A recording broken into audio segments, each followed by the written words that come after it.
আপনাদের জন্য আজকে বেশ কিছু ব্রেকিং খবর রয়েছে। প্রথম যে খবরটি রয়েছে, এবার ধরা পড়ে যাচ্ছে আরবের ভেতরে বসে থাকা আরব বিশ্বাসঘাতকরা, যারা কাতারে দখলদারদের আক্রমণের নেপথ্যে বসে সহযোগিতা করেছে। তারা কারা এবং কাতারের বিষয় এবার সোচ্চার তুরস্ক, পাকিস্তান। পাশাপাশি তুরস্ক তার সতর্ক অবস্থা বৃদ্ধি করেছে দখলদারদের বিরুদ্ধে। 3 নম্বর গুরুত্বপূর্ণ খবর, নেটোর আদলে একটি ইসলামিক সেনাবাহিনী গঠনের পরিকল্পনা চলছে মুসলিম বিশ্বের রাষ্ট্রগুলোর মধ্যে। পাশাপাশি কাতার আমেরিকাকে সবচেয়ে বড় ধাক্কা দিতে পারে তার এক ইনভেস্টমেন্ট, যেটিকে বাতিল করলে 4 লক্ষ শ্রমিক বেকার হয়ে পড়বে আমেরিকার ভেতরে। শেষ পর্যন্ত মার্ক রুবিওর সঙ্গে কি আলোচনা করলেন নেতানিয়াহু? চলুন দর্শক, এই বিষয়গুলো আজকে এই লাইভ সেশনে তুলে ধরার চেষ্টা করছি। আমরা আরবের যে চেহারাটা দেখি, এটা যদি আমরা কল্পনা করি, আমরা দেখব অটোমান সাম্রাজ্য ভেঙে যে আরব গঠন হয়েছিল শরীফ উদ্দিনের এক কূট চালে। এরপর শরীফ উদ্দিন এই আরবের রাষ্ট্র ক্ষমতায় বসতে পারেনি, বসছে সৌদ পরিবার, অর্থাৎ যারা ব্রিটিশদের হয়ে মুসলমানদের সাথে বিশ্বাসঘাতকতা করেছিল। সেই শরীফ তাকে আর ক্ষমতা না দিয়ে বরং তাকে সাইপ্রাসে গৃহবন্দী করে রাখে, কিন্তু আরবরা আরেকজন বিশ্বাসঘাতককে ক্ষমতায় বসায়, যারা সৌদ পরিবার বা আজকের সৌদির রাজ পরিবারের মূল ব্যক্তিটি। অর্থাৎ ব্রিটিশরাও বেঈমানদের পুষে রাখে না। যেমন নবাব সিরাজউদ্দৌলার ক্ষেত্রে আমরা মীর জাফরের অবস্থা দেখেছি, যারা বাংলার শেষ সুলতান সিরাজউদ্দৌলার সাথে বেঈমানি করেছিলেন, তারা একে একে মারা গেছে এবং তাদের করুণ পরিণতি দেখেছিল ব্রিটিশরা। তো ঠিক আরবের ক্ষেত্রেও সেটা হয়েছিল। কিন্তু ওসমানী সালতানাত ধ্বংসের পর, দ্বিতীয় বিশ্বযুদ্ধের পর, সকল রাষ্ট্র ব্রিটিশ কলোনি মেনে নিল, একটি রাষ্ট্র মেনে নেয়নি, তার নাম কাতার। কাতার বহু বছর পর, 4-5 বছর পর শেষ পর্যন্ত বাধ্য হয়ে ব্রিটিশ আনুগত্য মানতে রাজি হয়। তার মানে আরবের রাষ্ট্রের মধ্যে কাতার একটু ব্যতিক্রম। এবং আমরা জানি এখন পর্যন্ত ফিলিস্তিনের পক্ষে একটি আরব দেশ বারবারই দাঁড়াচ্ছে, সোচ্চার হচ্ছে, তার নাম কাতার। যারা বারবারই ফিলিস্তিনের যুদ্ধ বিরতির জন্য আমেরিকা কিংবা ইসরায়েল কিংবা মিশরের সঙ্গে বারবার আলোচনা করছে, এবং এই কাতারি যুদ্ধ বিরতি ঘটিয়েছিল একবার। নেতানিয়াহু সেই বিরতি ভেঙে আবারও আক্রমণ করে। এবং আমরা জানি হামাসকে নেপথ্যে বসে অর্থায়ন করা প্রথম যে দেশটি, তার নাম কাতার। তার নাম কিন্তু ইরান না, কাতার। এবং যে কারণে হামাসের শীর্ষ নেতারা কাতারে থাকতে পারেন বা কাতারে তাদের নিরাপত্তা দেওয়া হয়। কিন্তু সেই নেতাদের উপর যখন আক্রমণ হয়েছে, কাতার এবার মাঠে নেমেছে এবং আরবদের পাশে নিয়ে ইসরায়েলের বিরুদ্ধে সোচ্চার হওয়ার চেষ্টা করছেন। কিন্তু প্রতিদিনই নতুন নতুন খবর আসছে। কাতারের প্রধানমন্ত্রী, কাতার কিন্তু যে আমির, তিনি হলেন মোহাম্মদ বিন তামিম আল্লাহ, আপনারা জানেন যে রাষ্ট্রপ্রধান আর কি, মোহাম্মদ বিন না, Sheikh Tamim bin Hamad Al Thani. আর প্রধানমন্ত্রী তারই ভাই, তিনি আমেরিকায় গেছেন এবং আমেরিকাকে কিছু ধমকের বাণী শুনিয়ে এসছেন, শোনা যাচ্ছে কিছু সূত্রের মাধ্যমে। প্রশ্ন হলো, আরবদের মধ্যে বিশ্বাসঘাতক কারা? আরব তো জন্মই হয়েছে বিশ্বাসঘাতকদের মাধ্যমে। তো এবার কারা ধরা পড়ছে? তুরস্কের কিছু গণমাধ্যম একটি সংবাদ খুব জোরে সোরে প্রচার করছে। তুরস্কের একজন রিয়ার অ্যাডমিরাল, আমরা যেটাকে মেজর জেনারেল পদবীর সেনাবাহিনীর যেই পদবী, সেটা নেভির যেটা আছে, সেই মেজর জেনারেল পদবীর রিয়ার অ্যাডমিরাল, তিনি বলেছেন তিনি কিছু, কি বলবো, যেটাকে দখলদাররা যে কাতারে আক্রমণ করেছে তার কিছু ম্যাপ তৈরি করেছেন বা কিছু ম্যাপ তিনি খুঁজে পেয়েছেন আক্রমণের পুরো ধরনের উপর। প্রথমে যে খবরটি বলা হয়েছিল যে দখলদাররা ইরাক হয়ে এসে কাতারে আক্রমণ করেছে, কিন্তু কাতারের তুরস্কের সেই রিয়ার অ্যাডমিরাল এক্স অর্থাৎ সাবেক, তিনি বলছেন যে না, এই আক্রমণটি দখলদাররা করেছে দুটো মুসলিম দেশের সাহায্যে। একটি নাম জর্দান, অর্থাৎ জর্দান দিয়ে ইসরায়েলের 35 প্রবেশ করে, এরপর এটি সৌদি আরব দিয়ে ঢোকে। তার মানে দ্বিতীয় বিশ্বাসঘাতক হিসেবে দাঁড়ায় সৌদি আরব, মোহাম্মদ বিন সালমানের দেশ। বলা হচ্ছে তারপর এটি কাতারের কাছাকাছি আসলে কাতারের বেইজ থেকে আমেরিকার একটি তেলবাহী জাহাজ আকাশে সেই যুদ্ধ বিমানকে তেল সাপ্লাই করে। তারপর এটি এসে কাতারে হামাসের টার্গেট ভবনকে আক্রমণ করে। এখন প্রশ্ন হলো, যদি তুরস্কের এই রিয়ার অ্যাডমিরালের বক্তব্যটি সঠিক হয় এবং তিনি যে ম্যাপ বিশ্বকে দেখাচ্ছেন এটি সত্য হয়, সত্য হওয়ার সম্ভাবনা অনেক বেশি, তাহলে এটি ক্লিয়ার হয়ে যাচ্ছে যে কাতারের বিরুদ্ধে বা আরবদের বিরুদ্ধে তার ভাই আরবরাই বিশ্বাসঘাতক, যারা ইসরায়েলকে আপন ভাই মনে করছে এবং অপর মুসলিম ভাই যারা প্রকৃত মুসলিম কাতারের ভাইদেরকে সৎ ভাই মনে করছে। এখন তুরস্কের পক্ষ থেকে এই খবরটি যখন আসছে, আন্তর্জাতিক গণমাধ্যমে এটিকে প্রকাশ করা হচ্ছে, তখন আরবের মধ্যেই বিশ্বাসঘাতক নিয়ে নতুন আলোচনা শুরু হয়েছে। এদিকে আজকে 15 তারিখে ওয়াইসির বৈঠক হয়েছে এবং এই বৈঠকে যে বিষয়টি জোরে সোরে দাবি উঠেছে যে সকল মুসলিম 57টি মুসলিম দেশকে নিয়ে একটি ইসলামিক সেনাবাহিনী গঠনের। প্রশ্ন হলো, এই সেনাবাহিনীটি কি পূর্বের মতো, যেটি সৌদি আরব পাকিস্তানের সাবেক সেনাপ্রধান রাহিল শরীফকে নিয়ে 15 সালে গঠন করেছেন এরকম হবে, নাকি পশ্চিমা দুনিয়ার যে ন্যাটো আছে, মার্কিন যুক্তরাষ্ট্রের সাথে ইউরোপের যে ন্যাটো আছে সেই রকম একটি শক্তিশালী ন্যাটো হবে? যদি আরবরা একটি ন্যাটো তৈরি করতে চায় বা সামরিক বাহিনী গঠন করতে চায়, তাহলে প্রশ্ন উঠছে, তাহলে ঘরের ভেতরে যদি বিশ্বাসঘাতক থাকে তাহলে এই ন্যাটো গঠনের লাভটা আসলে কি হবে? পৃথিবীর একমাত্র মুসলিম দেশ ন্যাটোতে আছে, তার নাম তুরস্ক। এখন ইসরায়েল যদি কখনো তুরস্কে আক্রমণ করে, ন্যাটোর আর্টিকেল অনুযায়ী সকল ন্যাটোভুক্ত দেশ ইসরায়েলের তুরস্কের পক্ষে দাঁড়িয়ে ইসরায়েলের বিরুদ্ধে লড়বে, তাই তো? যে কারণেই ন্যাটো গঠন করে বা ন্যাটোতে সবাই আসতে চায়, যে ন্যাটোভুক্ত দেশে কেউ আক্রমণ করলে সকল ন্যাটোভুক্ত দেশ একসাথে তার বিরুদ্ধে লড়াই করবে।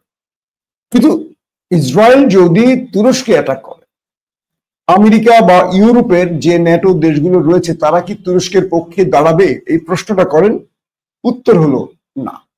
তার মানে তুরস্ক ন্যাটোর একটি শক্তিশালী দেশ হলেও তুরস্কের পাশে পশ্চিমা দুনিয়া কেউ দাঁড়াবে না, তারা ইসরায়েল ন্যাটো না হলেও ইসরায়েলের পক্ষে দাঁড়াবে।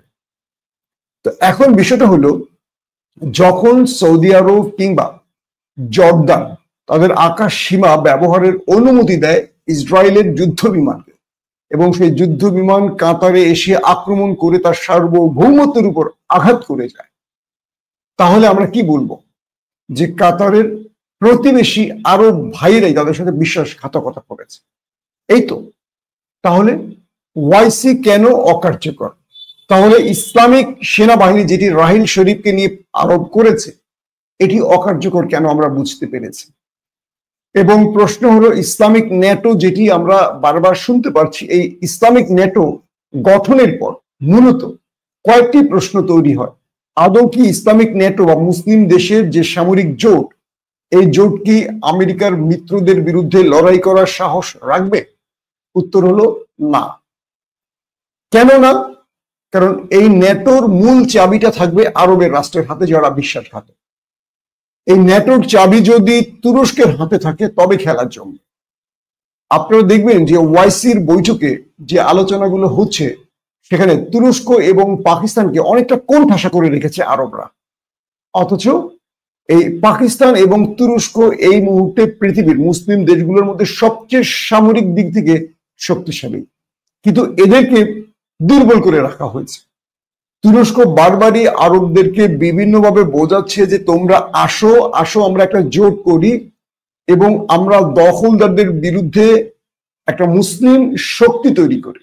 কিন্তু আরবরা রাজি হয় কিন্তু কার্যকর কোনো ভূমিকা নেয় না। তো এই পরিস্থিতির আলোকে এই মুসলিম ন্যাটোটা গঠন হলে আসলে কি হবে? নাম্বার 2, আরবের প্রতিটি দেশে যে অস্ত্র আছে এই অস্ত্রগুলো কোন দেশের? আরবের সকল দেশের যে অস্ত্রগুলো আছে এই অস্ত্রগুলো হলো আমেরিকা বা পশ্চিমা দুনিয়া, ধরেন ফ্রান্স, জার্মান, ব্রিটেন, আমেরিকা, এদের অস্ত্র। সবচেয়ে বেশি অস্ত্র হলো আমেরিকার। তো আমেরিকা এই অস্ত্র বিক্রির সময় বলে দিয়েছে যে এই অস্ত্র তুমি এই এই দেশের বিরুদ্ধে ব্যবহার করতে পারবে না। ধরেন সৌদি আরব, আরব আমিরাত, মিশর হয়তো চীনের থেকেও নিয়েছে, কাতার, যে রাষ্ট্রগুলো রয়েছে এদের প্রত্যেকের কাছে যত অস্ত্র আছে অধিকাংশ হলো আরবের অস্ত্র, আমেরিকার অস্ত্র। তো এখন যদি যুদ্ধ বাদে সেই দখলদার শক্তির সাথে, তাহলে এই আরব এই অস্ত্রগুলো আর ব্যবহার করতে পারবে না। তাহলে আরবের কাছে তো কিছু থাকলো না, তলোয়ার আর ঢাল ছাড়া। 1400 বছর বা 1450 বছর আগে যে ঢাল তলোয়ার ছিল সেই তলোয়ার নিয়ে আরবদের নামতে হবে। তাদের যুদ্ধ বিমান, তাদের কি বলে আকাশ প্রতিরক্ষা সিস্টেম, তাদের মিসাইল, তাদের ড্রোন একটাও ব্যবহার হবে না।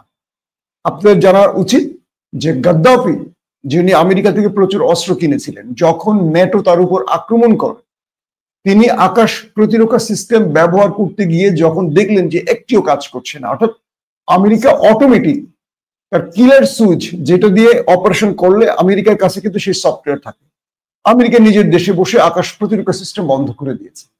গাদ্দাফি আমেরিকা থেকে বিলিয়ন বিলিয়ন ডলার খরচ করে অস্ত্র কিনেছে, কিন্তু গাদ্দাফি ন্যাটোর বিরুদ্ধে ব্যবহার করতে পারেনি যখন ন্যাটো তার উপর আক্রমণ করেছে, কারণ আমেরিকা তখন ওই আকাশ প্রতিরক্ষা বা ফাইটার জেটগুলোকে অচল করে দিয়েছে।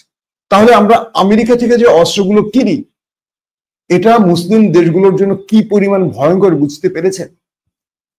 বলা হচ্ছে এমনও হতে পারে আমেরিকা চাইলে, ধরেন একটি আকাশ প্রতিরক্ষা সিস্টেমের ব্যাটারিতে যে মিসাইল সেট করা হবে, আপনি যখন মিসাইল সেট করে এটাকে লঞ্চ করবেন ওই দেশে গিয়ে পড়বে 2000 কিলোমিটার দূরে, কিন্তু সেটা 2000 কিলোমিটারে না গিয়ে এটা উঠে নিজের দেশে, মানে যে দেশ মারবে সেই দেশেও ব্লাস্ট হতে পারে। এটা হলো আমেরিকার নেভিগেশন বা জিপিএস কে এইভাবে তারা কন্ট্রোল করতে পারে। তো সবকিছু মিলে পুরো আরবের মধ্যে রয়েছে আমেরিকান ঘাঁটি এবং আমেরিকার অস্ত্র, কিন্তু আমেরিকা তো ইসরায়েলের বিরুদ্ধে কোনো অ্যাটাক হতে দেবে না। তাহলে কাতার বা আরব তারা যে ন্যাটো গঠন করবে, এই ন্যাটো গঠনের মাধ্যমে তারা কি করে জবাব দেবে? খুব সহজ হিসাবটা, তার মানে আরব ন্যাটো গঠন করলে তাকে চীন থেকে, রাশিয়া থেকে অস্ত্র কিনতে হবে, তুরস্ক থেকে নিতে হবে, মিসাইল নিলে ইরান থেকে নিতে হবে। নাম্বার 3, যদি মুসলিম ন্যাটো গঠন হয় সেক্ষেত্রে ঠিক ন্যাটোর আদলে কোনো একটি মুসলিম দেশ আক্রান্ত হলে বাকি মুসলিম দেশ সেই যুদ্ধে জড়াবে, যেটা ন্যাটোতে হয়। তাহলে ইরানে যখন আমেরিকা বা ইসরায়েল আক্রমণ করবে তাহলে প্রত্যেকটি মুসলিম 57টি মুসলিম দেশ বা যারা এই দেশের সদস্য হবে তাদের ইরানের পাশে এগিয়ে আসতে হবে। এটা কি আরবরা চায় বা আমেরিকা হতে দেবে? এর উত্তর আমরা কম বেশি জানি। দ্বিতীয়ত, এখনো তুরস্ককে শত্রু মনে করে যে দেশটি আরব, সেই দেশ কি তুরস্কের বিপদে পাশে দাঁড়াবে? এখনো পাকিস্তানকে যারা দাস মনে করে, পাকিস্তানকে তারা ব্যবহার করে শুধু যখন বিপদে পড়ে তখন পাকিস্তানের সেনাবাহিনী, পাকিস্তানের মিসাইল, পাকিস্তানের নৌবাহিনী, বিমান বাহিনী এগুলো তাদের লাগে। কিন্তু মূলত যেহেতু পাকিস্তান একটা দরিদ্র দেশ, তাই পাকিস্তানকে আরবরা তাদের চাকর বাকরের মতো মনে করে। এবং পাকিস্তানের যারা শাসক হয়, one kind of Bangladesh, Pakistan, এদের শাসকদেরকে এই দেশগুলো মনে করে ফকির মিসকিনের দেশ, এরা দান খয়রাত দিতে আসে। অথচ সামরিক দিক থেকে যদি আরবের সাথে যুদ্ধ করে পাকিস্তান 7 দিনের মধ্যে যে কোনো একটা আরব দেশ দখল করে ফেলতে পারবে, আর সেই শক্তি আছে। কিন্তু আরবের সেই শক্তি নেই, আরবের আছে টাকা। আবার কাতার বলছে যে আমেরিকাকে যে তোমাকে আমি ট্রিলিয়ন ট্রিলিয়ন ডলার দিচ্ছি আমার নিরাপত্তার জন্য, আর আমার দেশে আক্রমণ করে আর তুমি চুপ। যে কারণে মার্ক রুবিও নেতানিয়াহুর সাথে বৈঠক করছে, কিন্তু এই বৈঠকের আসলে কোনো ফলাফল হবে না। এবার আসি 4 নম্বর পজিশন। কাতার বলছে বা কাতারের পররাষ্ট্রমন্ত্রীর সাথে আজকে দেখা করেছেন ইরানের পররাষ্ট্রমন্ত্রী, কাতারের পররাষ্ট্রমন্ত্রীর সাথে দেখা করেছেন আজকে তুরস্কের পররাষ্ট্রমন্ত্রী, এবং কাতারের বিশেষ কি বলে প্রতিনিধি, মিশরের বিশেষ প্রতিনিধি বা কয়েকজন তারা গেছেন কাতারের যিনি আমির Sheikh Tamim bin Hamad Al থানির সাথে বৈঠক করেছেন, আর এতে করে আমেরিকার পুঁডি লাল হয়ে গেছে। ইরান তুরস্কের পররাষ্ট্রমন্ত্রী ছুটে গেছেন কাতারে এবং কাতারে তারা বৈঠক করেছে। তার মানে একটা গুটু পাকানো হচ্ছে, আরবরা বিশ্বাসঘাতকতা করলেও ইরান, পাকিস্তান, তুরস্ক কাতারের পক্ষে দাঁড়াতে চাইছে এবং এরাই একটা বড় গুটু করবে মনে হচ্ছে, যেহেতু হাকান ফিদানের মতো সবচেয়ে ডাইনামিক পররাষ্ট্রমন্ত্রী তুর্কি তিনি কাতারে পা রেখেছেন এবং কাতারে তুরস্কের ঘাঁটি রয়েছে। বলা হচ্ছে কাতার আমেরিকাকে সরাসরি থ্রেট দিয়েছে যে সাম্প্রতিক ডোনাল্ড ট্রাম্প আরব সফরে গিয়ে কাতার, আরব আমিরাত এবং সৌদি সফরে যখন যান, কাতার ডোনাল্ড ট্রাম্পকে একটি নতুন বিমান উপহার দিয়েছেন, পাশাপাশি 1.4 বিলিয়ন মার্কিন ডলার, অর্থাৎ 1.4 বিলিয়ন 1.4 ট্রিলিয়ন ইউএস ডলারের চুক্তি করেছে। এই চুক্তির মধ্যে 130টি বোয়িং আদার্স জেট মিলে 210টি জেট কেনার চুক্তি করেছে কাতার আমেরিকার সাথে। বলা হচ্ছে এখানে প্রায় 1.5 ট্রিলিয়ন 1.5 ট্রিলিয়নের একটা কি বলবো চুক্তি হয়েছে এই দুই দেশের মধ্যে। তো কাতার যদি তার এই চুক্তি থেকে ফিরে যায়, তাহলে এই বিমান তৈরির জন্য যে 4 লক্ষ শ্রমিক আমেরিকা নিয়োগ দিয়েছে, এদের চাকরি চলে যাবে, এরা বেকার হয়ে যাবে। পাশাপাশি আমেরিকার শেয়ার বাজারে একটা বিশাল ধস নেমে যাবে। এই মুহূর্তে কাতারের প্রায় 1.5 ট্রিলিয়ন যে ইউএস ডলারের চুক্তিটি, এটি কাতারের সমূহ সম্ভাবনা আছে বাতিল করার, যদি আমেরিকার দখলদারদের বিরুদ্ধে কার্যকর কোনো ভূমিকা না নেয়। এজন্য কাতার নেপথ্যে তার ভিন্ন মিত্রদের, হোক সেটা চীন, হোক সেটা রাশিয়া, তাদের সাথে গোপন যোগাযোগ করছে এমনটিও বলা হচ্ছে। কারণ কাতার বলছে, যদি আজকে আমরা দখলদারদেরকে শিক্ষা না দিই বা জবাব না দিই, কালকে তারা আবারও আক্রমণ করবে। তারা যে আজকে আমার দেশে আক্রমণ করে গেছে, এই আক্রমণটি তারা পুনরায় আবারও করবে। এখনই সময় তাদেরকে, তাদের হাতকে আটকে দেয়া। তাই কাতার চেষ্টা চালাচ্ছে আরব লীগের বৈঠকে, চেষ্টা চালাচ্ছে ওয়াইসির বৈঠকে, এবং বাকি মুসলিম দেশগুলোর সাথে কাতার তার দুতিয়ালি বাড়িয়েছে। এখন যে বিষয়টি আসছে, ডোনাল্ড ট্রাম্পের সঙ্গে কাতারের সেই চুক্তি, এর আগে আমরা দেখেছি চীনের উপর যখন আমেরিকা ট্যারিফ বাড়িয়ে দেয়, চীন আমেরিকা থেকে বোয়িং কেনার যে চুক্তিটি করেছিল সেটা বাতিল করে দেয়।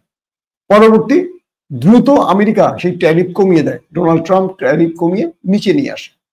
এখন কাতার কি পারবে আমেরিকাকে সেই রক্তচক্ষু দেখাতে, নাকি তার মস্তক টিকিয়ে রাখার জন্য কেবল জনগণকে আই ওয়াশ করছে? আবারও বলছি, কাতার বাকি আরবদের মতো না। কাতার হামাসের পক্ষে, কাতার ইরানের পক্ষে, কাতার তুরস্কের পক্ষে, বাকি আরব রাষ্ট্রগুলোর সামনে এক, ভেতরে আর। এখন মুসলিম ন্যাটো গঠনে যদি তুরস্ককে অগ্রাধিকার দেওয়া হয়, এটি শক্তিশালী ন্যাটো তৈরি হবে। তুরস্ক, পাকিস্তান এবং ইরানকে, এই 3টি দেশকে অগ্রাধিকার দেয়া। কিন্তু যদি এটির মূল চাবি থাকে সৌদি আরবের হাতে, যেহেতু মুসলমানদের মোড়ল রাষ্ট্র সৌদি আরব, তাহলে এটি ওয়াইসির মতো মুখ থুবড়ে পড়া একটি সামরিক জোট হবে। কারণ আরবদের মধ্যেই বসে আছে বিশ্বাসঘাতক। কাতারে তার ভাই রাষ্ট্রের উপর আক্রমণের জন্য দখলদার দেশকে যদি জর্দান, সৌদি আরব সহযোগিতা করে, এটা কত ভয়ঙ্কর ব্যাপার বুঝতে পারছেন? এখন কাতার কি সৌদি আরবকে অবিশ্বাস করবে, নাকি সৌদি আরবকে বিশ্বাস করে একসাথে পথ চলবে? কারণ এর আগে এই কাতার দখলের জন্য মোহাম্মদ বিন সালমান এক বিশাল অভিযান পরিচালনা করলে ইরান এবং তুরস্ক তাদের সামরিক বাহিনী পাঠিয়ে কাতারকে রক্ষা করে। মনে আছে আপনাদের? এটা কয়েক বছর আগের কথা। এবং কাতারকে এক ঘরে করে দেয়, পুরো আরব নেটওয়ার্ক থেকে কাতারকে বের করে দেয় এই আরব, সৌদি আরব বা আরব আমিরাত। শেষ পর্যন্ত আবারও কাতারের সাথে আরবের সুসম্পর্ক তৈরি হয়। কিন্তু এই দখলদারদের কাতারে আক্রমণের পরিস্থিতির আলোকে যে বিষয়গুলো তৈরি হয়েছে, তাতে করে বোঝা যাচ্ছে ইসরায়েল আরবের বিশ্বাসঘাতকদের জন্যই এত বড় আস্ফালন দেখাচ্ছে। ইসরায়েলের পাশে রয়েছে পুরো ইউরোপ, ইসরায়েলের পাশে রয়েছে আমেরিকা, ইসরায়েলের পাশে রয়েছে আবার রাশিয়াও। যদিও রাশিয়া বড় বড় কথা বলে, কিন্তু রাশিয়া ইসরায়েলের স্বার্থটা ইরান বা মুসলিম রাষ্ট্রের চেয়ে আগে বেশি দেখবে, কারণ তাদের অলিগাররা অধিকাংশ ইহুদি। তো এই পরিস্থিতিতে কাতার কবে রিটালিয়েট করবে, প্রতি উত্তর দেবে, এটি বলা মুশকিল। এবং এই পরিস্থিতিতে আদৌ মুসলিম ন্যাটো বা মুসলিম সামরিক জোট গঠন সম্ভব কিনা, এটিও এখন প্রশ্নের মুখে পড়বে। তারপরও কাতার চেষ্টা করে যাচ্ছে, একটি ধনী দেশ, তারা চেষ্টা চালিয়ে যাচ্ছে অব্যাহতভাবে। শেষ পর্যন্ত তুরস্ক ইরানের যে পররাষ্ট্রমন্ত্রীরা বৈঠক করেছেন, এখান থেকে যদি কোনো পজিটিভ ইঙ্গিত পাওয়া যায়, হয়তোবা আরবের বিশ্বাসঘাতকদের বাদ দিয়েও একটি ন্যাটো গঠন হতে পারে। দর্শক, বিদায় নিচ্ছি আজকের মতো। প্রত্যেকে ভালো থাকবেন। আল্লাহ হাফিজ।